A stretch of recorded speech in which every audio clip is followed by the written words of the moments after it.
BJP में नरेंद्र मोदी बैठे हैं, कोई नरेंद्र मोदी को नहीं चाहता, दम नहीं है, डरते हैं।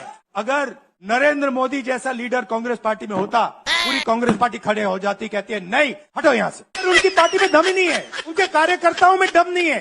सच बोल रहा हूं ना। 3 बार चुनाव लड़कर अभी 100 पार नहीं पाया है। 3 बार चुनाव लड़कर अभी 100 पार नहीं पाया है। मोदी को कोई चाहता नहीं तो तेरा मौसा पीएम बनाया है। तुम अभी बालक बुद्धि है, जवान लोग पिंकी को चाहते हैं, तुमको नहीं। पूरा देश के लोग इसे तो मंद बुद्धि ही कहते हैं। पूरा देश के लोग इसे तो मंद बुद्धि ही कहते हैं। कांग्रेस के सारे चमचे अपमान जमकर सहते हैं। आज तक किसी से अपना दादा का नाम बताया है। मोदी को कोई चाहता नहीं तो तेरा मौसा पीएम बनाया है। तुम अभी बालक बुद्धि है, जवान लोग पिंकी को चाहते हैं, तुमको नहीं। मोदी नंबर 1 बने हैं देश छोड़ो इस दुनिया में। वाह क्या बात है। मोदी नंबर 1 बने हैं देश छोड़ो इस दुनिया में। बहुत सुंदर बहुत सुंदर। कोई इंटरेस्ट लेता नहीं है तेरी मम्मी जैसे चुनमुनिया में। सभी धर्म के लोग मिलकर दुनिया में तुझे बुलाया है। मोदी को कोई चाहता नहीं तो तेरा मौसा पीएम बनाया है। तुम अभी बालक बुद्धि है, जवान लोग पिंकी को चाहते हैं, तुमको नहीं। राजा भोज बनो मत पप्पू, अभी तू गंगू तेली है। राजा भोज बनो मत पप्पू, अभी तू गंगू तेली है। बाप तेरा मारा गया, इटली बाई अकेली है। लगता है तेरी अम्मी ने ही बाप का राह पकड़ाया है। मोदी को कोई चाहता नहीं तो तेरा मौसा पीएम बनाया है। तुम अभी बालक बुद्धि है, जवान लोग पिंकी को चाहते हैं, तुमको नहीं। अभी तू खोटा सिक्का है, बाजार में नहीं चल पाएगा। अभी तू खोटा सिक्का है, बाजार में नहीं चल पाएगा। दादा पारसी माँ क्रिश्चियन और तू हिंदू कहलाएगा। जाति धर्म तेरी फिक्स नहीं है। मोदी से टकराया है। मोदी को कोई चाहता नहीं तो तेरा मौसा पीएम बनाया है। तुम अभी बालक बुद्धि है, जवान लोग पिंकी को चाहते हैं, तुमको नहीं। 3 बार चुनाव लड़कर अभी 100 पार नहीं पाया है। मोदी को कोई चाहता नहीं तो तेरा मौसा पीएम बनाया है।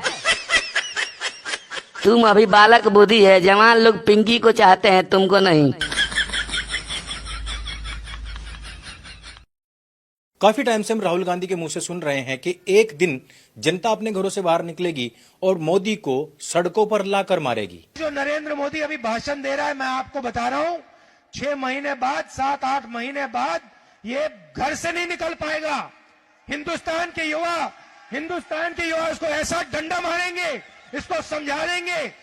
ऐसा राहुल गांधी ने न पहली बार कहा न अंतिम बार कहा। राहुल गांधी भरसक प्रयास कर रहा है कि किस प्रकार से जनता सड़कों पर उतर आए और सरकार के लोगों को मार पीट करके भगाए। ऐसा पहली बार नहीं हुआ है। जिस समय पर एंटी सीए प्रोटेस्ट हुआ था, तैयारी तब भी पूरी थी, लेकिन परिणति दिल्ली के अंदर 56 लोगों की मृत्यु के रूप में उभर कर आई थी।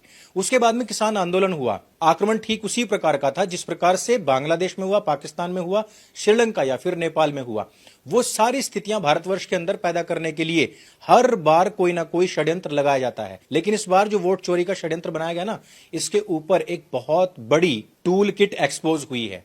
आप सभी ने खुरपेंच नाम का एक ट्विटर हैंडल तो देखा ही होगा। इसने पूरा का पूरा एक थ्रेड डाला हुआ है और थ्रेड के अंदर चौंकाने वाली बातें हैं। वोट चोरी की 3 पीपीटीज तैयार की गई थी, हिंदी, इंग्लिश और कन्नड़ा। तीनों की तीनों का निर्माण म्यांमार में हुआ है। टाइम जोन प्लस 6:30 का है। सबसे पहले आप राहुल गांधी .in पर पड़ी हुई इस फाइल का स्क्रीनशॉट देख लीजिए। लेकिन जब इस पीडीएफ फाइल का मेटा डाटा निकाला गया तो उसमें जिस देश के अंदर इस पूरी की पूरी टूल किट का निर्माण किया गया है उसका टाइम जोन आ जाता है 6:30।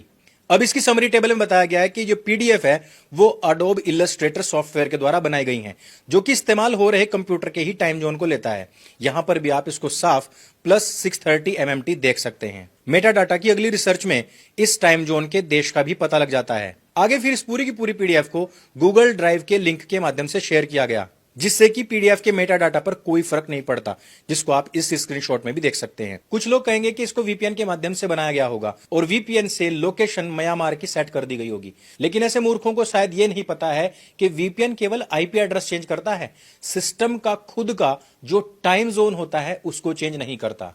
इस पर तो अभी और भी बहुत बड़े बड़े खुलासे होने वाले हैं, लेकिन पूरी टाइमिंग और वोट चोरी की बात को एक लाइन में समझ लीजिए। भारत का निर्वाचन आयोग म्यांमार, बांग्लादेश और पाकिस्तान के लोगों को ढूंढ ढूंढ कर बाहर निकाल रहा था, क्योंकि वो लोग यहां पर अपना डोमिसाइल वोटर कार्ड तक बनवाकर वोट दे रहे थे, नौकरियां प्राप्त कर रहे थे, यहां तक कि जमीनें तक खरीद चुके थे। बिहार में नेपाल, बांग्लादेश और म्यांमार से बड़ी संख्या में लोग पाए गए हैं। उन लोगों पर एक्शन लिया जा रहा है और आपको ये भी बता दें कि जांच के बाद पड़ोसी देशों से आए हुए लोगों के नामों को हटा दिया जाएगा। हमने वोट भी कास्ट किया, हमारे हर एक डॉक्यूमेंट्स यहाँ के बने, आधार कार्ड है, इलेक्शन कार्ड है। जैसे ही कांग्रेस और वामपंथी गैंग को पता लगा कि हमारा कोर वोटर तो देश से निकालकर बाहर फेंका जा रहा है, तुरंत इन्होंने वोट चोरी का शिगुफा छेड़ दिया। इनके बहुत सारे यूट्यूब चैनल भी हैं जो आए दिन सरकार गिराते हैं। ऐसे चैनल्स के थंबनेल्स आप यहां पर कुछ स्क्रीन रिकॉर्डिंग में भी देख सकते हैं। यानी कि सीधी सी बात है, सोरोस का गैंग इस समय पर भारत को अस्थिर करके यहां की शासन सत्ता को किसी प्रकार से हथियाना चाहता है। और ये कांग्रेस या गांधी परिवार की पहली षड्यंत्र नीति नहीं है, इससे पहले भी कई बार ये भारत की सरकारें इसी प्रकार गिराकर खुद से गद्दियों को काबिज कर चुके हैं। इस समय पर यदि कांग्रेस होती और विपक्ष इस प्रकार की षड्यंत्र कर रहा होता तो ये इंदिरा गांधी की तरह इमरजेंसी लगाकर लाखों लोगों को जेलों में ठुसवा देते, हजारों लोगों को मरवा देते। लेकिन भारतीयों को एक बात समझनी पड़ेगी, अगली बार जब इस प्रकार से सरकार को डिसमेंटल करने का कोई भी षड्यंत्र या कोई भी आंदोलन होगा तो उसमें मुसलमान पीछे से लड़ेगा, आगे उसमें हिंदुओं को ही रखा जाएगा। कभी वो दलित बन के आएंगे, कभी किसान, तो कभी खालिस्तानी। लेकिन एंटी-सीए प्रोटेस्ट की असफलता के बाद वो जान चुके हैं कि इस देश को इस्लामिक ऐसे नहीं बनाया जा सकता।